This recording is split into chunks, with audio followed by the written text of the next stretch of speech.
Friends, स्वागत है आपके हमारे YouTube channel study and creation by Ghazipuriya पर।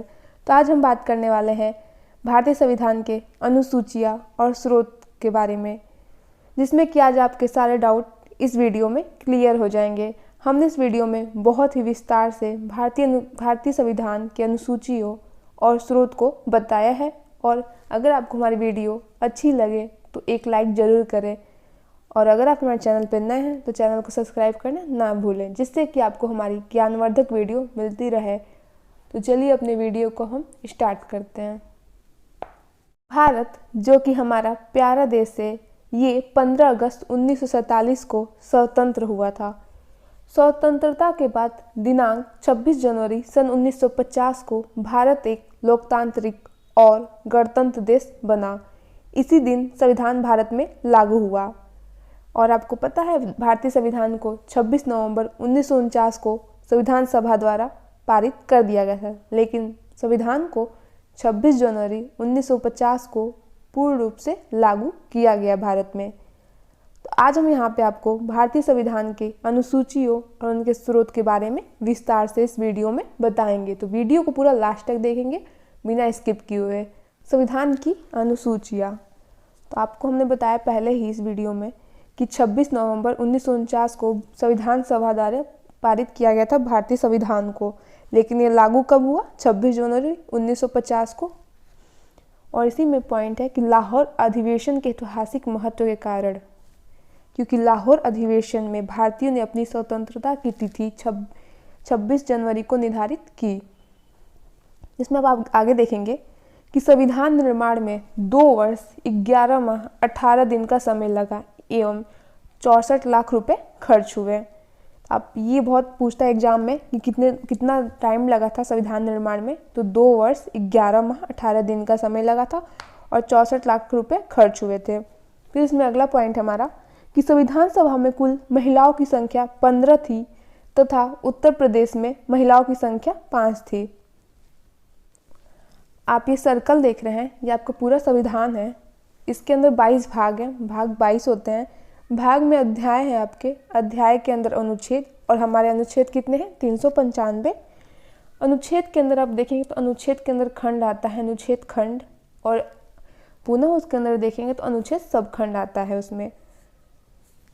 अब इसमें हम देखेंगे कि प्रारंभ में भारतीय संविधान के अंतर्गत 395 अनुच्छेद, 8 अनुसूचियाँ तथा 22 भाग थे।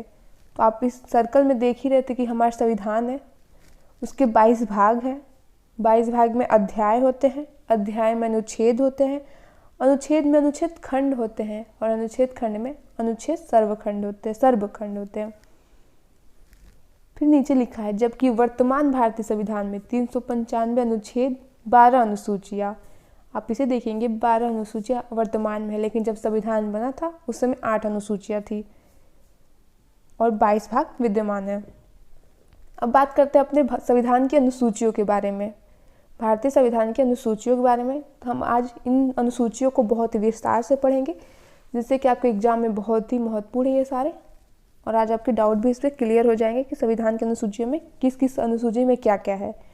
तो हमारा प्रथम अनुसूची है, इसका संबंध विभिन्न राज्यों, केंद्र शासित प्रदेशों के नाम, उनकी सीमाओं, न्यायिक क्षेत्र से है। वर्तमान समय में भारत में 28 राज्य तथा 8 केंद्र शासित प्रदेश विद्यमान है। तो आप इसको देख सकते हैं कि हमारा प्रथम अनुसूची राज्यों, केंद्र शासित प्रदेशों के नाम, उनकी सीमाओं तथा न्यायिक क्षेत्र से है। तो हमारे प्रथम अनुसूची में राज्य, केंद्र शासित प्रदेश के सीमाओं से है। पहला आपका ये हो गया। दूसरा अनुसूची, इसके अंतर्गत महत्वपूर्ण पदाधिकारियों के वेतन भत्ते एवं उपलब्धियों का उल्लेख किया गया है। तो मान लीजिए आपका कोई राज्य हो गया, सेकेंड वाले में उनके वेतन भत्ते की बात हो रही है सेकेंड अनुसूची में। अब देखते हैं तीसरी अनुसूची में क्या है। इसका संबंध पदाधिकारियों की शपथ से है, परंतु राष्ट्रपति, उपराष्ट्रपति तथा राज्यपाल की शपथ का उल्लेख तीसरी अनुसूची के अंतर्गत नहीं किया जाता है। तो थर्ड अनुसूची में उनके शपथ की बात हो गई। ऊपर चौथे अनुसूची के बारे में ऊपर की तीन अनुसूची आपको याद हो गई होंगी कि प्रथम अनुसूची हमारे राज्य केंद्र शासित प्रदेशों की सीमाओं से है। दूसरी अनुसूची में आपके वेतन भत्ते की बात की गई है और तीसरी अनुसूची में आपको शपथ की बात की गई है। और चौथी अनुसूची में हम बात करेंगे, इसके अंतर्गत विभिन्न राज्यों तथा केंद्र शासित प्रदेशों को उनकी जनसंख्या के अनुपात में राज्यसभा में प्रतिनिधित्व प्रदान किया गया है। तो चौथी अनुसूची में राज्यसभा में प्रतिनिधित्व प्रदान किया गया है, आप ये याद कर लेंगे। अब बात करेंगे अपनी पांचवी अनुसूची के बारे में। तो इसका संबंध अनुसूचित क्षेत्रों तथा अनुसूचित जनजातियों के प्रशासन तथा नियंत्रण में है। अब बात करेंगे अपनी छठवीं अनुसूची के बारे में। तो इसका अंतर्गत असम, मेघालय, त्रिपुरा तथा मिजोरम के जनजातीय क्षेत्रों के प्रशासन एवं नियंत्रण का उपबंध किया गया है। तो हमारी पांचवी अनुसूची में ये बताया गया है कि इसमें जितने भी अनुसूचित क्षेत्र तथा अनुसूचित जनजाति के प्रशासन नियंत्रण से है, लेकिन छठी अनुसूची में केवल 4 राज्य हैं, असम, मेघालय, त्रिपुरा तथा मिजोरम के जनजातीय क्षेत्र के प्रशासन एवं नियंत्रण का उपबंध किया गया है। आपकी पांचवी छठवीं अनुसूची ये है। अब बात करते हैं सातवीं अनुसूची में क्या है। तो इसके अंतर्गत भारत में केंद्र तथा राज्यों के बीच संघ सूची, राज्य सूची तथा समवर्ती सूची के माध्यम से शक्तियों का विभाजन किया गया। तो इसमें हम ये समझेंगे कि संघ सूची में किस प्रकार की शक्तियाँ होती है। संघ सूची में, इस सूची में कानून बनाने का अधिकार केंद्र सरकार को है। वहीं पे राज्य सूची में, तो इस सूची में कानून बनाने का अधिकार राज्य सरकार को है। और समवर्ती सूची में, इस सूची में कानून बनाने का अधिकार केंद्र एवं राज्य सरकार दोनों को है, लेकिन इसमें ज़्यादा शक्ति केंद्र सरकार के पास होती है। तो आपकी सातवीं अनुसूची यही है कि इसके अंतर्गत भारत में केंद्र तथा राज्यों के बीच संघ सूची, राज्य सूची तथा समवर्ती सूची के माध्यम से शक्तियों का विभाजन किया गया है। हमारी आठवीं अनुसूची, तो इसके अंतर्गत प्रारंभ में संविधान में कुल 14 भाषाएं को तथा वर्तमान में 22 भाषाओं को संवैधानिक मान्यता प्रदान की गई है। अब बात करेंगे 14 भाषाएं कौन सी थी।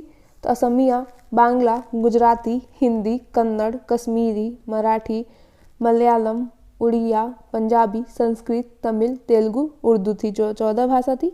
लेकिन वर्तमान में 22 भाषाओं को संवैधानिक मान्यता प्रदान की गई है। अब बात करते हैं वर्तमान की 22 भाषाएं कौन सी है। तो असम है बंगाली, बेडो, डोगरी, गुजराती, हिंदी, कन्नड़, कश्मीरी, कोंकणी, मैथिली, मलयालम, मणिपुरी, मराठी, नेपाली, उड़िया, पंजाबी, संस्कृत, संथाली, सिंधु, तमिल, तेलुगु और उर्दू हमारी 22 आधिकारिक भाषाएं हैं, जो वर्तमान में 22 हो गई हैं और पहले हमारे 14 थी। करते हैं अपनी 9वीं अनुसूची के बारे में।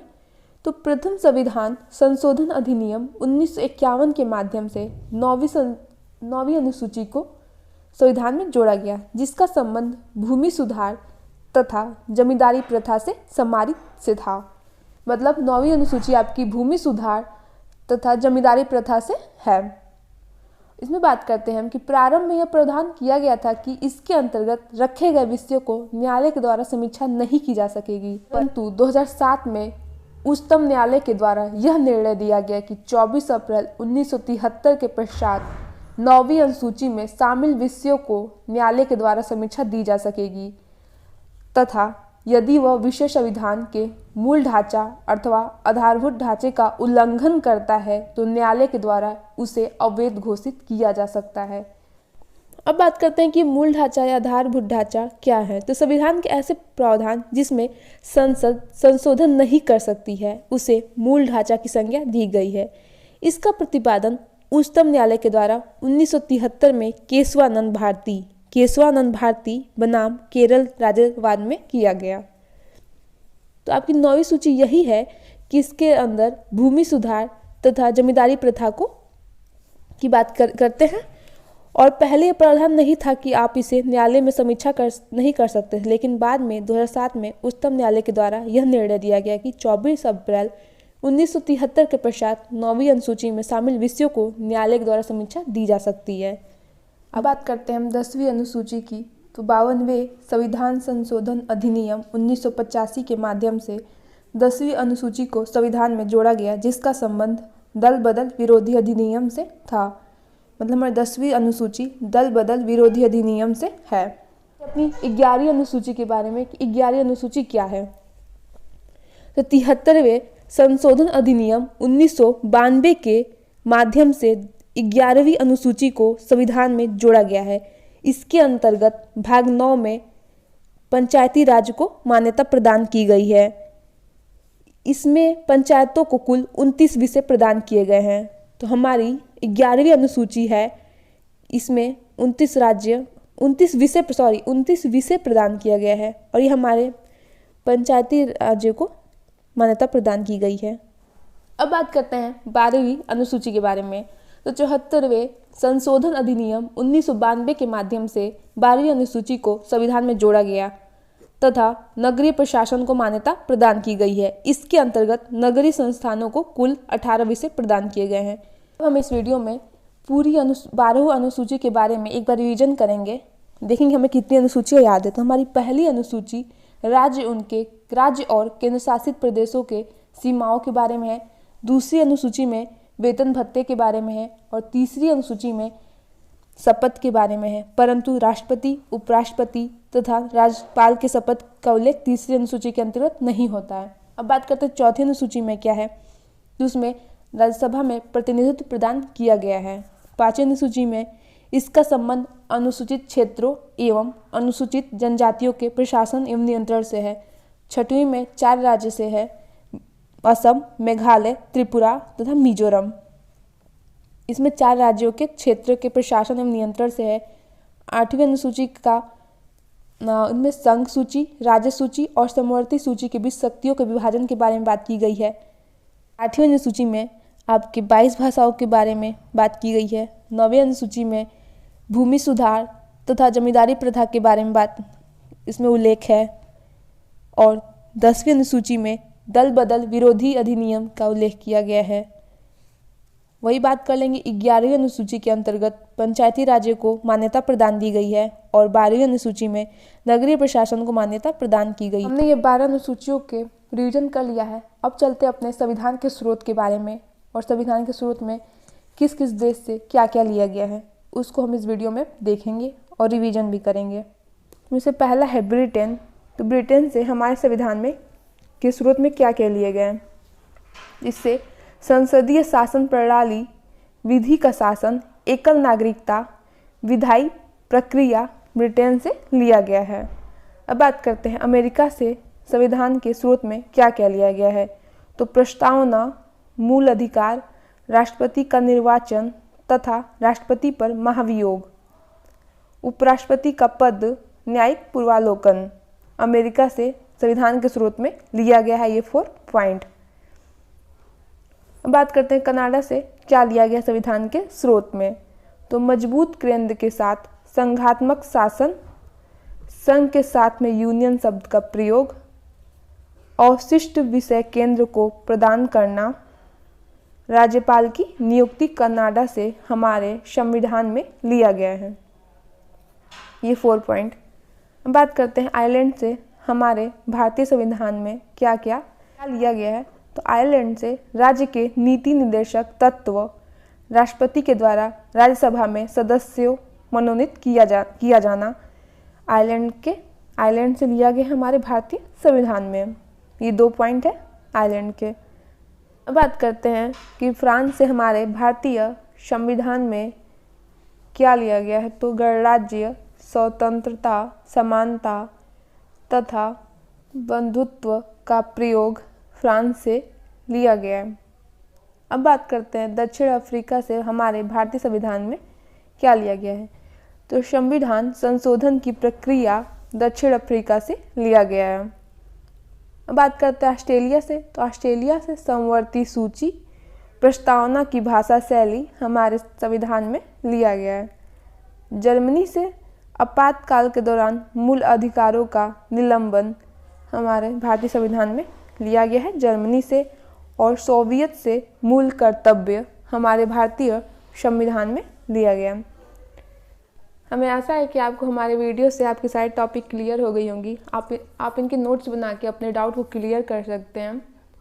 और हमारी वीडियो अच्छी लगी होगी तो प्लीज़ हमारे वीडियो को लाइक, शेयर और सब्सक्राइब करना ना भूलें। और ऐसी और वीडियो देखना होगा तो आप हमारे चैनल को सब्सक्राइब करें जिससे कि हमारे वीडियो की नोटिफिकेशन आप तक पहुंच सके। Thank you guys.